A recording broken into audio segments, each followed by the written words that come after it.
안녕하세요. 저는 노후에 효도 사기당할 뻔해 자식들을 등지게 된 사람입니다. 이미 효도 사기라는 그 단어 자체가 얼마나 속이 상하는 사건입니까? 자녀를 둔 부모들은 상상만 해도 속이 썩어 문드러지는 일이라 동감할 수 있을 거라 생각해요. 저도 최소한 남 부끄러운 짓은 안 하고 살았기에 자식들이랑 같이 백년해로하며 다복하게만 살 줄 알았어요. 자식들 시집 장가 보내고 손주들 한 번씩 보면서 그리 평범한 삶을 살 줄 알았단 말입니다. 제가 전생에 무슨 큰 죄를 지었길래 자식과 갈등이 생겼는지 모르겠어요. 차라리 남편한테 배신을 당한 거라면 이보다 덜 아플까요? 저를 낳아준 부모님에게 버림을 받는 것이 상대적으로 더 나았을까요? 제 뼈와 살을 깎아서 정말 소중하게 키운 자식들입니다. 적어도 살아생전 제 손으로 자식들을 놓아야 되는 날이 올 줄은 몰랐는데 지금도 우리 아들, 딸이 보고 싶어서 힘들 때가 있어요. 부모로서 제가 내린 결정이 맞는 길인지도 모르겠습니다. 그냥 다 모르겠어요. 저랑 남편을 위해서라면 제 마음속의 그리움을 떨쳐내야 하는데 그게 잘 안 되네요. 그래도 내 자식들이니까 죽기 직전에는 얼굴 한번 보는 게 좋을는지 제 이야기 한번 들어봐 주세요. 제게는 인생 최대로 멋진 남편이 있습니다. 남편은 젊은 시절 이팔 청춘을 아끼지 않고 열혈하게 살아온 사람이에요. 남편은 외벽 청소 업체에서 일을 하는 사람이었는데 아르바이트로 시작해서 정규직으로 전환이 된 경우였고 그곳에서 일을 오랫동안 지속해 많은 돈을 벌었습니다. 다 아시다시피 외벽 창문 청소는 고층 빌딩도 오르내려야 하는 위험한 일이지 않습니까? 그런데도 그만큼 페이도 셌기 때문에 젊은 사람들도 많이 한다고 하더라고요. 남편도 성인이 되자마자 시작을 해서 돈을 차곡차곡 모아 30살이 된 해에는 6억을 모았다고 했습니다. 그렇게 모으는 것도 참 힘든 일이잖아요. 남편이 허리띠 졸라매며 돈 모으는 데만 집중하고 살았다고 했고 그 때문에 청춘이라면 누구나 즐겼을 애인이나 친구는 한 명도 없다고 했어요. 저와 남편은 평소 겹칠 만한 동선이 없어서 인연이 만들어지기 어려운 사이였는데요. 그런 제가 남편을 만날 수 있었던 건 남편이 일하는 업체 상사의 친구가 우리 아빠랑 아는 사이였기 때문이었어요. 업체 상사님이 남편을 평소 좋게 봤는데 젊은 사람이 젊은 세월 아깝게 일만 한다고 많이 잔소리를 했었다네요. 그래서 애인 좀 사귀라고 소개해준 사람이 바로 저였습니다. 일이랑 돈 모으는 것 말고는 관심도 없었던 남편은 나이가 30살 되니까 주위 동료들이 결혼을 하는 걸 보고 자기도 결혼을 위해 돈을 모아왔다는 걸 뒤늦게 자각을 했다고 해요. 결혼을 위해 돈을 모으고 있었는데 정작 여자는 없는 희한한 상황이었던 거죠. 뒤늦게라도 그걸 깨달은 남편은 소개팅에 흔쾌히 참석을 했고 저와 참 인연이 되었습니다. 연인이 되고 보니 남편이 어떤 사람인지 좀 더 깊은 내막을 확인할 수 있었는데요. 실제로 남편은 주머니 사정이 넉넉했던 것과 달리 단가 저렴한 옥탑방에 살고 있었고 전기세 가스비를 철저하게 아꼈습니다. 그리고 옷도 한참 예쁠 나이에 입을 만한 옷이 아닌 작업에 용이한 꾸질꾸질한 옷밖에 없었어요. 그래도 이상하게 저는 그게 참 좋았습니다. 서로 잘 맞는다는 게 이렇게 서로의 인생을 그대로 인정해주는 것이 아닌가 싶어요. 저희는 그렇게 서로 존중하며 만나서 결혼까지 하게 된 사이예요. 제가 남편의 첫사랑입니다.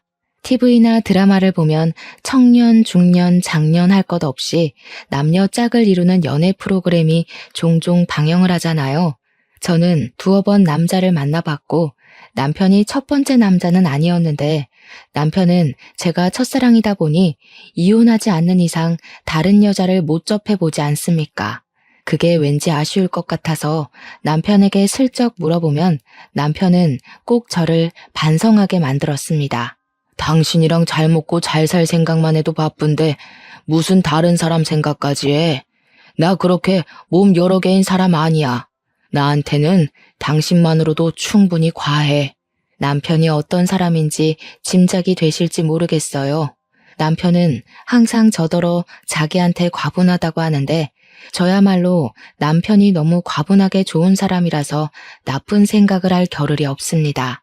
남편 때문에 늘 행복하다 보니까 옥탑방에서 남편 따라 구두쇠처럼 사는 것조차도 즐거움이더라고요. 남편이 저와 결혼을 하고 나서 이사를 가려고 했지만 제가 만류했습니다. 아이 낳으면 돈 들어갈 일이 많으니까 우리끼리는 최대한 아낄 수 있을 만큼 아끼다가 아이 생기면 이사를 가자고 했어요. 저는 진심으로 괜찮아서 그렇게 말한 건데 남편은 저를 옥탑방에 재우는 내내 미안해했습니다. 그래서 첫째가 더 빨리 생겼을지도 모르겠네요. 결혼을 한 지 얼마 안 돼서 딸이 생겼고 저희는 남편이 바랬던 대로 옥탑방을 탈출할 수 있었어요. 그리고 좋은 아파트에서 연년생으로 아들까지 생겼죠. 당연히 남편이 부지런히 모은 돈 덕분에 신혼살림은 평수 넓은 아파트에서 좋은 가구로 시작을 할 수 있었습니다. 남편 말로는 처음부터 이렇게 시작해주고 싶었는데 저 때문에 미뤄져서 속상했다고 하더군요. 저는 그냥 남편이 뼈 빠지게 모은 돈을 너무 한꺼번에 날리는 게 아닌가 좀 미안해서 그랬어요. 시집을 가면서 제가 보탠 거라곤 예단비 6천만 원밖에 없었거든요. 그럼에도 남편은 늘 그렇게 말했습니다. 언젠가 하게 될 결혼을 위해 모은 돈이라서 자기는 이미 저를 만나 꿈을 이룬 거라고 말이죠. 그 담백한 고백에 사랑받는 느낌이 들어서 주책맞게 눈물을 보였던 기억이 나네요. 그렇게 저는 남편의 무한한 지원을 받았고 우리의 소중한 아이들을 남부럽지 않게 키웠습니다. 아들이랑 딸이 하고 싶은 게 있으면 최대한 시켜주려고 했고 주말에 한 번은 꼭 나들이를 나갔죠. 다른 학부모들이 밝게 자란 우리 애들을 볼 때면 꼭 하는 말이 있었는데요. 어쩜 그렇게 철이 들어있냐는 말이었어요. 어른스럽게 키운 건 아닌데 애들이 알아서 얌전하고 똑똑하게 자라주더라고요. 그리고 보통 연년생에다 형제자매면 항상 받는 질문이 혹시 싸우지는 않냐는 건데 저희도 그 부분이 참 신기했어요.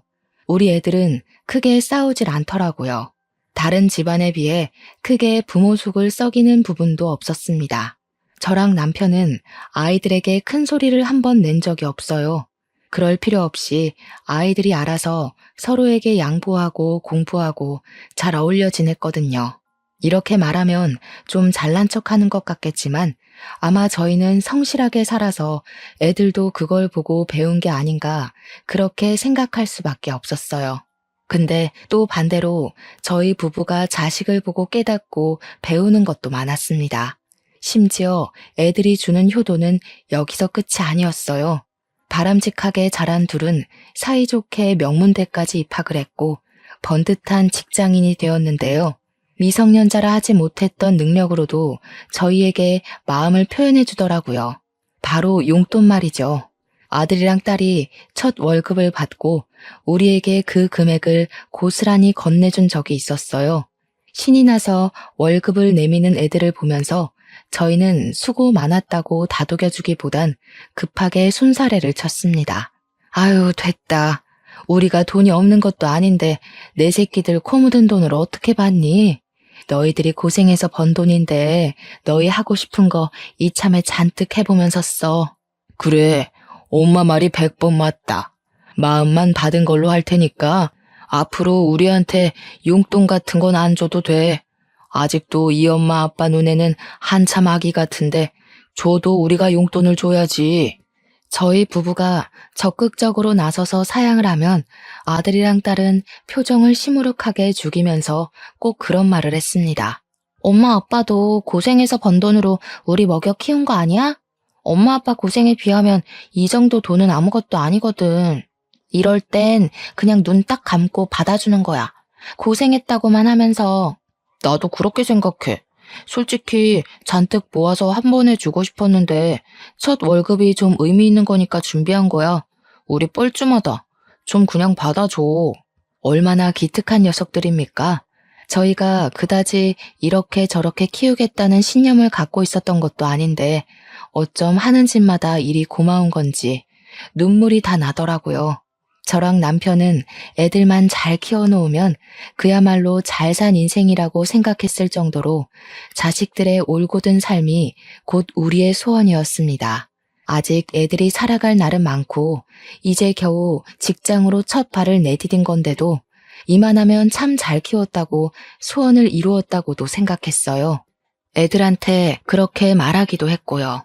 그랬던 저희 가족이 결국 서로 등을 돌리고 죽기 전까지 얼굴을 볼까 말까 할 사이가 될 줄 누가 알았겠습니까? 이렇게 효자 효녀였던 애들이 낯설게 돌변할 줄은 정말 상상도 못했어요. 아직도 그날만 되돌아보면 가슴이 뭉그러지는 것 같습니다. 애들이 차례로 결혼을 하고 독립을 하게 된 것까진 분명 내 인생 성공했다고 생각했어요. 새 식구가 생긴 애들의 앞길에 피해는 되고 싶지 않아서 저희가 신혼집 한 채씩 선물만 주고 합가나 자주 방문해달라는 피곤한 부탁은 하지도 않았습니다. 저와 남편은 오랜만에 다시 둘만의 시간을 갖게 되었어요. 서로 보면서 둘로 시작해 다시 둘로 돌아오기까지 참 고생 많았고 이젠 행복 시작이라고 약간은 쓸쓸한 마음을 그렇게 달래었는데요. 그런데 남편이 그만 청소업체 일도 마무리해야겠다고 마음을 먹었을 시점에 일을 하다가 사고를 당함으로써 제 인생이 송두리째 흔들리기 시작했습니다. 남편은 고층 빌딩 창문을 닫다가 3층에서 기계 오작동으로 추락하게 되었다는데 다행히 목숨은 구했으나 하반신 마비 장애를 갖게 되었어요. 그날 남편 소식을 듣고 얼마나 놀랐는지 모릅니다.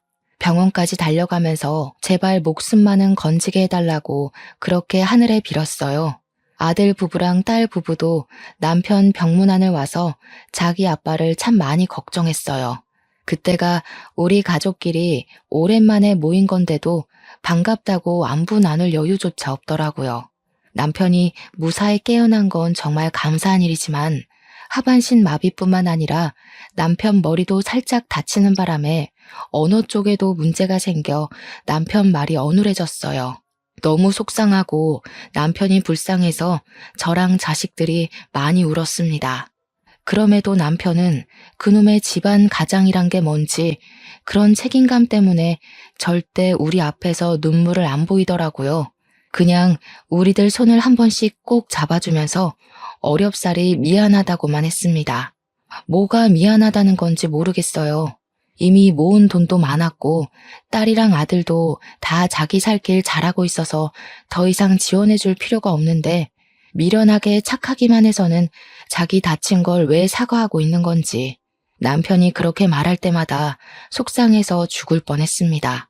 아마 남편은 자기가 무너졌으니 집안의 기둥을 스스로 무너뜨린 격과 같다고 생각하는 듯 했어요. 자식들까지 나서서 남편에게 미안해하지 말라며 아빠 일 더 빨리 그만두게 못해서 자기들이 오히려 미안하다고 남편을 달래었습니다. 참 하늘도 무심하지 않습니까? 이렇게 열심히 산 사람이 무슨 죄가 있다고 이런 벌을 주는 건지 모르겠어요. 그냥 결혼을 위해서 돈만 모았고 자식을 위해서 돈만 모았고 이젠 저희 노후를 위해서 더 돈을 마련하려고 했을 뿐인데 대체 제 남편이 뭘 그렇게 못나게 살았다고 평생 걷지 못하게 만들었냐고요. 제가 남편 사고가 있고 난 후부터 신을 믿지 않아요. 저한테 신은 이미 남편이었는지도 모르겠네요. 그저 남편만 모시고 싶고 제 목숨 바쳐 지켜주고 싶을 뿐이었습니다. 저는 불쌍한 내 남편에게 이제 그만 책임감 좀 내려놓으라고 사정까지 해버렸어요. 그런데 지나고 보니 그런 생각이 들더라고요. 남편이 이렇게 고군분투하며 망가진 상황에서 남편을 진심으로 걱정하고 슬퍼했던 건 어쩌면 나뿐이었을지도 모른다는 생각이요. 왜냐면 남편이 입원해 있는 동안 딸과 아들의 태도가 달라진 걸 느꼈기 때문입니다. 아들이랑 딸은 결혼하고 나선 얼굴을 잘 볼 수 없을 만큼 왕래가 어려웠는데 남편이 사고를 당하고부터는 병문안 겸 우리를 보러 자주 와주었습니다. 그게 저는 마냥 고맙기만 했고 애들이 부모를 많이 걱정해서라고 막연하게만 생각했죠. 그러다가 언제부터 이상함을 감지했냐면 그렇게 우애좋던 아들과 딸의 사이가 어느 순간 틀어진 걸 목격했을 때부터였어요. 여느 때처럼 병문안으로 온 자녀들은 서로 방문 시간이 겹쳤는데요. 밖에서 어떤 기척이 들리는 것 같은데 웬일인지 병실로 바로 들어오지 않고 웅성거리는 소리만 들리는 겁니다. 애들끼리 무슨 일 있나 싶어 문을 열려고 다가갔거든요. 근데 대화 소리가 미세하게 들리자마자 차마 문을 열 수가 없더라고요. 네가 언제까지 집에 막내일 것 같은데? 막내라고 좀만 알랑방귀 끼면 엄마 아빠가 너한테 다 넘어오기라도 할 것 같나 봐? 아직도 네가 엄마 아빠 눈엔 갓난아기인 줄 아냐? 욕심 부리는 거 다 티나거든? 그러는 누나야말로 갑자기 자주 오는 이유 다 티나. 누가 봐도 딴 맘 있어서 그런 거 아니야? 엄마 아빠가 장녀 하니까 혹시나 콩고물 좀 더 떨어지진 않을까 쇼하는 거잖아. 매형은 이런 여자 매일 보고 사느라 얼마나 숨이 막힐까? 네가 할 소리는 아니지 않아? 올케야말로 참 불쌍해. 자기밖에 모르는 이기적인 새끼 만나서 매사에 언제 바람 피울지 전전긍긍하며 살아야 되잖아. 올케는 모르나? 네가 결혼 전에 이 여자 저 여자 양다리 걸친 전적 있다는 거? 그 순간 아들이 약간 언성을 높이면서 딸한테 쌍욕을 섞었고 뭔가 손찌검이 오갈지도 모를 만큼 분위기가 험악해졌음을 느꼈습니다. 그제야 저는 문을 활짝 열었어요. 아니나 다를까 아들이 급하게 손을 내리는 걸 보고 말았습니다. 아들이랑 딸은 저를 보자마자 당황해서 대화를 바로 중단했고 제게 간결한 안부만 물으며 서로 얼굴도 안 보고 병실 안으로 들어갔어요. 애들이 억지 웃음을 짓는데 그 순간 심장이 벌렁거렸습니다. 도대체 무슨 일이길래 생전 안 싸우던 둘이 갑자기 저러는 건지 걱정이 되었어요. 제가 몰래 엿들은 거라 다짜고짜 나서서 혼낼 수도 없는 상황이었습니다. 일부러 남편한테는 비밀로 했어요. 괜히 아픈 사람까지 걱정하게 만들기 싫었습니다. 그리곤 제가 슬쩍 애들한테 요즘 뭐 문제 없냐고 떠보았는데요. 애들은 그저 별일 없다고 똑같이 둘러대기만 하더군요. 찝찝하긴 했지만 그냥 그렇게 알고 넘겨야 했습니다. 생각해보니 남매끼리 싸울 수도 있는 건데 제가 너무 예민하게 반응했다고 생각했어요. 간병 생활을 하다 보니 더 이상 병원에서 해줄 치료는 다 끝이 났고 남편에게 재활 치료만 필요하던 상황에서 이젠 집 문제가 저희 걱정으로 다가왔는데요. 앞으로도 우리 둘만 쭉 살 텐데 굳이 큰 집이 필요한가 싶은 생각을 저와 남편이 똑같이 했습니다. 게다가 당시 저희 아파트가 미로식으로 되어 있어서 남편이 휠체어를 타고 다니기엔 동선이 불편하기도 했어요. 그래서 제가 먼저 집을 내놓을까 하고 의논을 했는데 남편이 다른 제안을 하더라고요. 그러지 말고 이 집을 애들한테 증여해 주는 건 어때? 우리 지금 있는 돈으로도 충분히 평수 적은 아파트 구할 수 있잖아. 이왕이면 애들한테 재산 하나 크게 남겨주면 좋을 것 같아서. 이 착한 남편은 아직도 다 큰 자녀들이 마냥 품 안의 아기라고 생각하고 있었어요. 물론 그건 저도 마찬가지고 어느 부모나 당연한 소리겠지만 한편으론 자식들에게 아낌없이 퍼주는 남편이 너무 바보같이 착하고 욕심이 없어서 안타까웠어요. 애들 시집장가 다 보냈으면 좀 자기한테 투자를 할 필요도 있는데 너무 돈만 벌어와서 그런지 남편이 스스로를 잘 못 챙기는 것 같더라고요. 물론 자녀들도 그런 남편의 심성을 잘 알아서 우리에게 더 잘하기도 했어요. 어쨌든 남편이 제안한 뜻이나 남편의 마음가짐이 어떤지 다 이해하고 잘 알겠는데 제게는 바로 수긍할 수 없는 고민이 하나 있었어요. 바로 아들과 딸의 사이가 안 좋아 보였다는 겁니다. 한 집에서 두 식구가 살 수는 없는 일이니 어느 한쪽에만 집을 줘야 하는데 그럼 안 좋은 사이가 더 틀어질 것 같았거든요. 그래서 제가 그때 처음으로 아들과 딸의 원인 모를 갈등을 남편에게 처음 고백했어요. 남편이 듣더니 꽤 표정이 굳어지더라고요. 생각이 많은 듯한 얼굴이었습니다. 그리고 며칠간 홀로 별말 없이 고민만 했던 남편이 끝내 의견을 냈는데요. 우리랑 같이 살겠다고 하는 자식한테 집을 증여하는 게 좋겠다. 애들한테 전화해서 집 주는 조건으로 우리랑 같이 살 수 있겠는지 물어봐. 자식들에게 피해주기 싫다고 끝까지 분가를 고집하던 남편이었는데 그런 결정을 내린 것에 의외성을 느꼈습니다. 아무래도 남편에게 어떤 확고한 생각이 있는 듯해 보여 군말 없이 남편 의사를 따랐어요. 남편은 자녀들에게 전화를 해보라고 했고 제안 내용은 조금 독특했습니다. 합가가 조건인 건 알았지만 아들한테는 누나에게 이 집을 주겠다. 딸한테는 동생에게 이 집을 주겠다. 그렇게 달리 말하라고 한 것이 당황스러웠어요. 그래도 일단 남편이 시키는 대로 애들한테 전화를 해서 똑같이 알렸습니다. 충격적이게도 둘의 반응이 달랐습니다. 그날은 서운함을 표출하긴 했지만 알겠다고 수긍한 아들과 달리 늘 선량했던 딸이 처음으로 우리에게 목청을 높인 날이었어요. 왜 맨날 나만 양보해야 돼? 진짜 재수없는 거 알아? 엄마 아빠는 항상 동생 편이었어. 좋은 건 다 동생 먼저고 나는 한 살 많다는 이유로 늘 걔보다 덜 가졌어야 했다고. 너 결혼할 때 예단비로 아빠가 5억 챙겨줬잖아. 신혼집도 해주고. 아들 장가 갈 때는 결혼에 돈 왕창 써버리느라 겨우 2억밖에 못 챙겨줬어. 아무리 서운해도 그런 소린 하면 안 되지. 5억? 그게 아파트랑 같아? 그 아파트 단가 오르면 내가 더 손해잖아. 아파트 단가 오를 때마다 나한테 돈 더 줄 거야? 그런 것도 아니면서 어떻게든 아들한테만 이익 챙겨주려고 하는 거 진짜 지긋지긋하다. 내가 자식이긴 해? 말만 우리 장녀 하면 뭐해? 장녀가 밥 먹여줘? 이럴 거면 나 왜 나왔어? 뭐라고? 어떻게 부모한테 그런 말을 할 수가 있어? 엄마 아빠가 너를 얼마나 아끼면서 키웠는데 우리가 언제 차별을 했니? 너나 동생이나 똑같이 해주고 똑같이 갖게 하려고 얼마나 노력했다고. 그건 엄마 아빠 생각이겠지. 나는 매사에 차별 느꼈거든? 이러니까 가해자는 피해자 입장에 대해서 아무것도 모른다는 거야.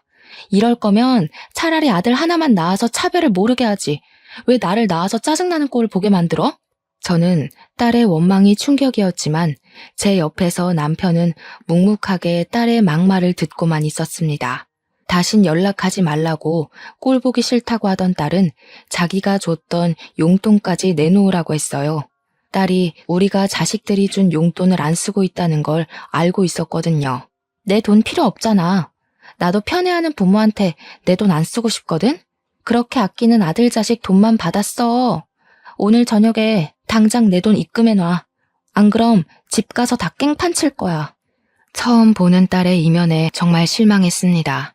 제가 너무 놀라서 눈물까지 보이고 있자 남편이 제 손을 잡아주면서 반대 손으로는 아들에게 다시 전화를 걸고 있었어요. 아들한테 이 집을 증여하게 되었다고 전달을 했습니다. 그의 아들은 목소리가 들떠 있으면서도 침착하게 대응했어요. 그렇게 저희는 집을 아들 명의로 내어주게 되었고 아들 내외가 우리 집에 이사를 왔습니다. 텅 빈 집안에 며느리랑 귀여운 손자까지 생기니까 집에도 생기가 도는 것 같더라고요.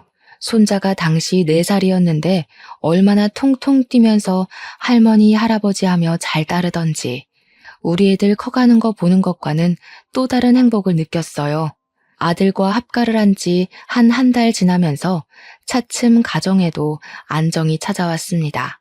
그 시점에 아들이 저한테 몰래 집 명의에 대해 물어본 적이 있었어요. 진짜 자기 명의로 해주는 거 맞냐고 묻더라고요. 우리가 보여준 증거물이 없었다 보니까 아들이 궁금했나 봅니다.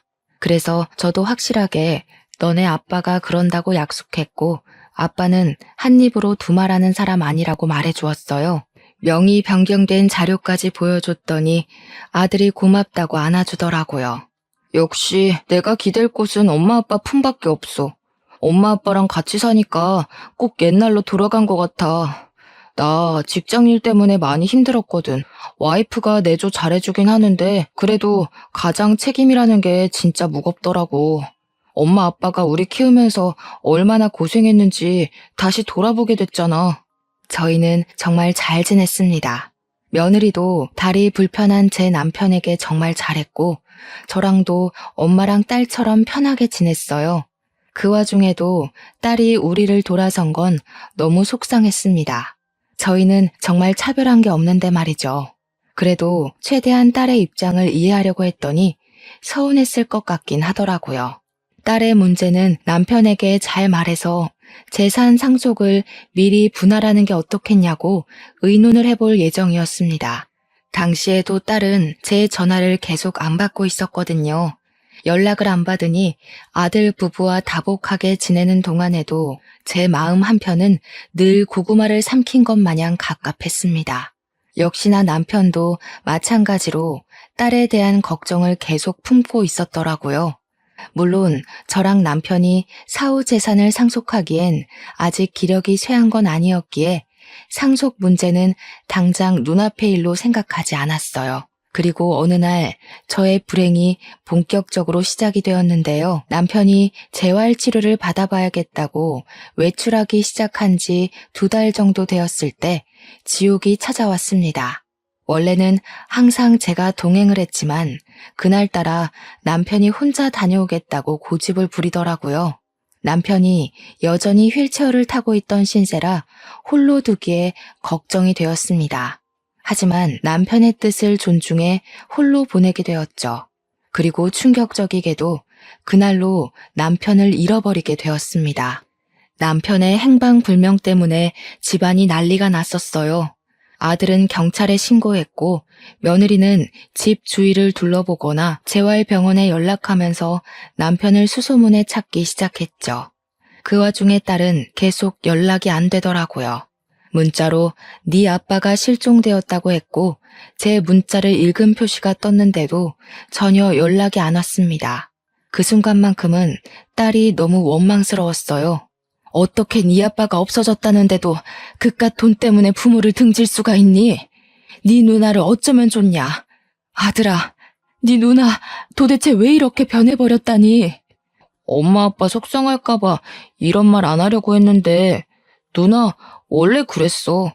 엄마 아빠는 우리가 안 싸운 줄 알고 있을 거야. 근데 뒤에서 누나가 나 많이 때렸어. 물론 지금은 중요한 문제는 아니지. 내가 하고 싶은 말은 누나를 너무 믿지 말라는 거야. 내가 있잖아, 엄마. 난 엄마 아빠한테 숨기는 모습 없어. 그냥 이 그대로야. 그래도 아들이 있어서 제게 많이 위안이 되었고 아들이랑 며느리가 정신 못 차리는 저를 많이 챙겨주었습니다. 손자도 할머니가 우니까 같이 울면서 안아주더라고요. 아무것도 모르는 이 어린 것이 얼마나 놀랐겠어요. 그럼에도 저는 어른으로서 체면을 차릴 수가 없었습니다. 제게 남편은 인생 전부예요. 남편을 잃을지도 모른다는 생각 때문에 매 순간 살이 도려지는 것처럼 아프더라고요. 그날 이후 저는 거의 반정신 나간 채로 밤낮 없이 남편을 찾았습니다. 그러길 1달이 지나고 2달이 지나도 남편은 집에 돌아오지 않았어요. 제게는 당시의 하루하루가 정말 지옥이나 다름없었습니다. 이 와중에 서운했던 건 저는 남편을 전혀 포기하지 않았는데 이미 아들이랑 며느리는 지친 기색을 보이더라고요. 제가 또 남편을 찾으러 나가려고 하면 아들이 더 이상 찾을 곳도 없다고 그냥 경찰 연락 기다리자고만 했습니다. 네 아빠가 그 불편한 몸으로 어디서 어떻게 됐을지도 모르는데 내가 잠이 오겠어? 그날 옷도 춥게 입고 갔단 말이다. 너희들이나 경찰 연락 기다려라. 저는 매일 같은 시간에 외출을 해서 그 뒷일은 전혀 모르고 있었거든요. 그런데 저 때문에 아들이랑 며느리가 자주 다퉜나 보더라고요. 제가 불지른 부부싸움의 갈등이 커질 대로 커져 불똥이 저한테 튀었을 때야 제가 눈치챘던 상황입니다. 그땐 믿을 수 없게도 아들마저 점점 막 나가기 시작했어요. 나 묻고 싶은 게 있는데 아빠 살아계실 때 재산 분할해놨대? 설마 상속인 엄마한테 넘긴 거 아니지? 원래 이런 건 살아있을 때 미리 자식들한테 알려줘야 되는 건데 돈만 버느라 그런 지식도 없었나? 그게 무슨 말이니? 지금 네 아빠가 죽기라도 했다는 거야? 그리고 아빠한테 말버릇이 그게 뭐야? 아빠가 공부하기 싫어서 안 했어? 너희들 뼈 빠지게 키우느라 아무것도 못한 거 아니야. 우리 때문에 아무것도 못했다는 소리 좀 그만해. 그런 거 다 핑계야. 그리고 현실적으로 아빠 2달 넘게 못 찾고 있는데 이 정도면 객사한 거 아니야? 다 늙은 나이에 갑자기 딴 여자 생겼다고 집 나간 건 아닐 거잖아. 그날 저는 처음으로 아들의 귀싸대기를 후려쳤습니다. 막상 때리고 저도 놀랐지만 후회하진 않았고 그 순간 제가 아는 아들이 아닌 것 같아서 욕까지 해버렸어요. 정신 나간 놈. 아들이나 딸이나 네 아빠가 젊은 시절 다 버려가면서 부잣집 자식들 부럽지 않게 키워놨는데 어떻게 이딴 식으로 행동할 수 있어? 너는 안 그런 사람이라며? 네가 누나랑 다를 게 뭐야? 나 누나랑 똑같은 사람이야. 누가 부잣집 안 부러워했는데? 엄마, 우리 부잣집 엄청 부러워했어. 나랑 누나 똑같이 부족하게 살았다고. 남 부럽지 않게 키웠다는 거 솔직히 엄마 아빠 개인적인 자부심이잖아. 자기 위로하느라 정작 우리 마음이 어땠는지 제대로 보기 싫었던 거 아니야? 저는 참지 못하고 아들의 얼굴에 한 번 더 손을 대려고 했습니다. 그 순간 며느리가 소리를 빽 지르면서 그만하라고 저를 밀어냈어요. 부모가 돼서 어떻게 자식한테 손찌검을 할 수가 있어요? 어머님 아들이기 전에 제 남편이에요. 저도 함부로 안 하는 남편을 어머님이 무슨 자격으로 손대시는 건데요? 노인네 냄새나는 집에서 2분 모시고 사느라 제가 얼마나 스트레스 받는지 아세요? 남편 때문에 참고 있었는데 남편은 건들면 안 되죠. 며느리의 발언 또한 제 머리를 강하게 내려치는 발언들이었어요. 그때 제가 며느리에게 밀려 싱크대 선반에 허리를 부딪히고 주저앉았는데도 며느리가 제 상태는 묻지도 않고 자기 남편만 챙기더라고요. 그러자 며느리 덕분에 쓸데없이 힘을 얻은 아들은 그저 저를 꼴보기 싫다며 그냥 남편 찾아가라고 부추기기 시작했는데요. 아빠도 없는 집에 있을 이유 뭐 있겠어. 우리도 돈 주는 아빠나 아버 떨어졌던 거지. 쥐뿔도 없는 엄마 모시고 살 생각 추호도 없거든? 아빠 안 나타날 것 같은데 더 이상 우리까지 피말리게 하지 말고 나가. 가서 죽고 못 사는 아빠 혼자 찾으라고. 아니다. 엄마도 아빠 따라서 그냥 사라져버리든가. 저는 그대로 아들 힘에 질질 끌려 집 밖으로 쫓겨났습니다. 신발도 못 신고 맨발로 복도 밖에 내쳐졌어요.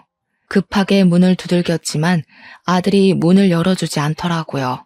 어쩌다가 저랑 남편 신세가 이렇게 찬밥이 되어버렸는지 서럽기만 했습니다. 저희는 그저 살면서 자식들 생각만 하며 그 많은 세월을 견뎌왔는데 자식들 크는 거 보면서 피로하고 힘들어도 행복하게 살아왔는데 그게 왜 이런 결과를 낳았는지 모르겠더라고요. 저도 저지만 삶의 반평생을 가족만을 위해 살아온 남편이 너무 불쌍했어요. 대체 남편은 어디로 간 걸까요?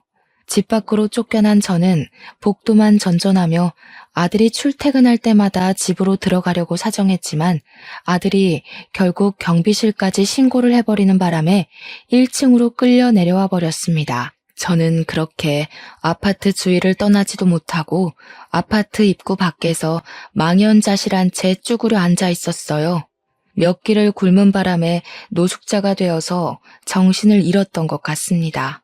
남편도 없는데 그냥 이대로 차가운 길바닥에서 동상으로 죽거나 굶어서 세상을 뜨길 바랐어요. 제가 살아야 되는 이유들을 다 잃어버렸으니 살고 싶지 않았습니다. 그렇게 언제인지 모르게 눈을 감았는데 다시 떠보니까 병원이더라고요. 그리고 그때 제 옆을 지키고 있는 남편을 발견했습니다. 저는 기력 없는 몸을 일으켜 꿈인지 아닌지 분간하기 위해 남편을 한참 바라봤고 남편이 제 이름을 불러줬을 때야 울음을 터뜨리면서 남편을 부둥켜 안았어요. 도대체 어떻게 된 거야? 나 두고 어딜 갔다 온 거냐고. 내가 그동안 무슨 짓을 당했는데 당신 없어서 얼마나 힘들었는데 당신 없으면 나도 못 사는 거 알면서 대체 말도 없이 어딜 갔다 왔어? 남편에게 질문은 왕창했지만 정작 오열하느라 대답을 들을 정신은 없었습니다. 남편은 제가 진정할 때까지 다독여 주었어요. 다신 남편을 못 보는 줄 알고 얼마나 조마조마했는지 모릅니다. 남편을 안 보는 그 모든 시간 동안에도 저는 남편이 죽었다고 생각한 적이 단 한순간도 없었어요. 하지만 어쩌면 돌아오지 않을지도 모른다는 생각은 살짝 했던 것 같아요. 제가 차가운 길바닥에서 잠이 들기 전까지도요. 어쨌든 남편은 그 사이 발음이 이전보다 좀 많이 좋아져 있었습니다. 옛날에는 남편의 말을 2번 정도 들어야 했는데 이젠 제법 소통이 빨리빨리 가능했어요. 그 모습을 보고 저는 더 반가워서 그간 서러웠던 일들을 남편한테 전부 토로했습니다. 남편은 저를 한참 달래주며 미안하다고 사과했어요. 제가 차차 진정이 되어갈 때쯤에 남편이 제대로 된 사정을 얘기해 주었는데요. 남편의 입에서 가히 충격적인 발언이 나오기 시작했습니다. 아들만큼은 잃고 싶지 않았는데 결국 남매끼리 이런 것까지 빼닮았구나. 나 일부러 실종된 척했어. 아들이 당신을 버리나 안 버리나 시험해 본 거야. 그 뒤로 남편이 쭉 설명해 주길 딸이 망가졌던 것처럼 아들이라고 안 그럴 거란 확신이 없었다고 합니다. 제가 지난날에 아들이랑 딸이 사이 안 좋다고 말했었는데 남편이 그 소리를 듣고 자식들이 자기의 사후 재산을 욕심내고 있을 수 있겠다는 생각을 넘겨 짚었다고 하더라고요. 그래서 집을 증여해 주기로 속이면서 시험을 해보고 싶었대요. 그러니까 사실 명의를 이전했다고 한 건 다 거짓말이었다고 하는 겁니다. 부동산 계약서에 적힌 명의도 아들을 낳기 위한 낚시용이었으니 가짜라네요. 남편은 자식들에게 미끼를 던지면서도 제발 자식들이 낚이지 말길 바랬다고 했어요. 그러나 실망스럽게도 남매 둘이 똑같이 돈에 눈이 멀어 있는 걸 확인했고 낳아주고 키워준 부모보다 돈을 노리는 하이에나들일 뿐이었다는 걸 느꼈다고 했습니다. 남편은 아들이 혼자 있는 저를 어쩌면 내다 버릴 수도 있겠다고 최악의 상황까지 예측을 했었는데 그 예측이 들어맞자 남편도 많이 힘들었다고 합니다. 그러면서 저한테 다시 한번 미안하다고 했어요. 딸이랑 아들을 혼내주고 다그칠 생각이었지 제게 피해를 주고 싶진 않았는데 이게 보통 문제가 아니라서 차마 저한테 숨겨야 했다고 했습니다. 그런 거 다 상관없었어요. 저는 남편만 제 곁에 있으면 된다는 걸 알게 된 시간이었고 남편이 다시 돌아왔으니 다른 문제는 다 용서할 수 있었습니다. 다시 돌아온 남편은 심지가 단단하게 굳어있는 상태였습니다. 이미 자식들을 버리기로 결정을 했다고 하더라고요. 저더러 자식을 버릴 수 있겠냐고 동의를 구하기도 했습니다. 그 어떤 고백과 질문보다 남편이 물은 그 제안이 세상에서 가장 괴롭고 슬펐어요. 대답을 하기까지 자식들을 키워온 지난날의 축복들이 머릿속에 자꾸 맴돌아서 쉽사리 입술이 떨어지지 않았어요. 그럼에도 남편은 자식들에게 돌아가지 않겠다고 자식들이 가진 부모의 자원을 다 앗을 거라고 단호하기만 했습니다. 그렇게 말하는 남편의 말씨는 시릴 만큼 차가웠지만 눈은 저랑 똑같이 서글프게 잠겨 있더라고요. 그래서 남편 제안에 동의를 했던 거예요. 나만 이렇게 괴로운 거 아니구나. 남편도 이악 물고 있구나 싶었거든요. 그렇게 저희는 아들 부부와 상의도 없이 우리 아파트를 부동산에 내놓았습니다. 그리고 그동안 자식들에게 받았던 용돈을 계좌이체로 돌려줬어요. 당연히 딸에게 줬던 남편의 명의의 신혼집도 철수를 시켜버렸고요. 딸에게 집을 사줄 때는 혹시 모를 이혼으로 인한 재산 분할 때문에 남편이 자기 명의로 해놓겠다고 했었거든요. 그래서 딸도 남편 말에 동감해 그러기로 수긍했던 거고요. 그런데 남편이 자기로 명의를 해놓은 데에 진짜 이유가 따로 있었더라고요. 효도 사기 안 당하려고 그랬대요. 자식들이 하도 부모 재산만 홀랑 빼먹고 버리는 경우가 많아서 그걸 대비했다는 거 아니겠습니까? 자식에게 죽고 못 살아서 다 퍼주기만 하던 양반이었는데 어떻게 그런 대처를 했는지 신기해서 남편한테 물어봤더니 뭐라고 하는 줄 아십니까? 자식도 자식이지만 애초에 내 꿈 이뤄준 사람은 당신이잖아. 당신 없으면 내 꿈도 다 깨져. 난 내 꿈만 지키면 돼. 제가 자식 복은 없어도 남편 복은 있었나 봅니다. 저를 지키기 위해서 효도 사기만큼은 피할 생각이었던 남편의 마음을 알고 저는 더더욱 자식들에게 연연하지 않기로 마음먹었어요. 그래도 남편이 자식들에게 최대한 부모를 배신하지 않도록 기회는 줬더라고요. 겨우 돈 때문에 가족 사이가 분열나는 게 싫었던 남편은 자녀들의 효심이 돈으로 움직이는 가식이어도 좋으니 제발 부모는 배신하지 말라고 부모가 죽을 때까지 그 더러운 흑심을 모르게 하라고 기회를 준 거였어요. 그런데 이 철딱선이 없는 아들, 딸은 굴러들어온 복을 차버리고 욕심만 내다 보니 결국 가진 것마저 빼앗기게 된 겁니다. 심지어 남편이 살아있는 상황에도 둘이서 사후 재산 지분 가지고 싸웠잖아요. 부모 입장에서 아무리 사랑하는 자식들이지만 충분히 정 떨어질 만했다고 생각하지 않습니까? 아무튼 저희의 돌발 행동 때문에 아들 부부랑 딸 부부는 졸지에 집 없는 길거리 신세가 되고 말았어요. 그때부터 저한테 불티나게 전화가 오더라고요. 이제야 상황 파악을 한 건지 오는 문자만 봐도 둘 다 이미 죄인이더라고요. 잘못했다고, 우리가 생각이 짧았다면서 아빠 찾았냐는 걱정도 이제야 했고, 아빠랑 엄마랑 오랜만에 밥 먹으면서 얼굴 보고 얘기하고 싶다. 우리는 엄마 없으면 못 산다고 별의별 회유의 말을 보내는 거 아니겠습니까? 제가 일부러 전화를 안 받고 있다는 것도 눈치챘더라고요. 하루에 수도 없이 문자가 오는데 어떤 날은 그런 생각이 들더라고요. 제가 단호하게 결정 지어주지 않으면 이 녀석들이 한도 끝도 없이 부모의 손길을 기다리겠구나 하는 생각 말입니다. 그래서 아들, 딸에게 똑같이 답변을 한 통씩 해줬어요. 조건 없는 사랑이 부모의 사랑이라고 해도 그 진심을 함부로 누릴 권리는 너희에게 없다고. 기회를 못 알아보고 너희가 직접 선택한 어리석은 지옥길이니 편하게만 살려 하지 말고 평생 부모에게 저지른 불효를 기억하며 살라고 말이죠. 그리고 우리는 언제 어디서 어떻게 살다가 갔는지 모르게 너희와 절연을 할 거라고 전했습니다. 그래도 저희는 호적까진 정리하지 않았어요. 그렇다고 재산이 자식들에게 상속되게 내버려둘 건 아니었고 남편 뜻은 아마 사회에 기부를 할 생각인 것 같았습니다. 제가 문자를 보내고 나니까 자식들이 더 매달리면서 손자 사진까지 보내며 모텔 방이랑 찜질방만 전전하고 있다고 호소했어요. 아무 죄 없는 손자 사진을 보니까 솔직히 제일 강하게 흔들리더라고요. 그럼에도 남편은 한결같이 단호하게 행동했고 제 전화번호를 아예 바꿔버리는 바람에 저도 그만 자식 지옥에서 벗어날 수 있었습니다. 다행히 저희가 갖고 있던 아파트랑 딸내미 신혼집 물가가 전부 올라서 총 24억을 벌게 되었어요. 저랑 남편이 죽기 전까지 일 안 하고 즐기며 살 수 있게 된 거죠. 현재 저희는 평소 좋아했던 바다를 실컷 보기 위해 바닷가 쪽에 이쁜 집을 구해서 요양 중에 있습니다. 원래부터 자식이 없었던 것처럼 완벽하게 잊고 살 수는 없지만 그 근처를 흉내는 낼 수 있겠더라고요. 남편이 일을 안 나가서 몸이 근질근질한지 나들이를 많이 제한하고 있는데요.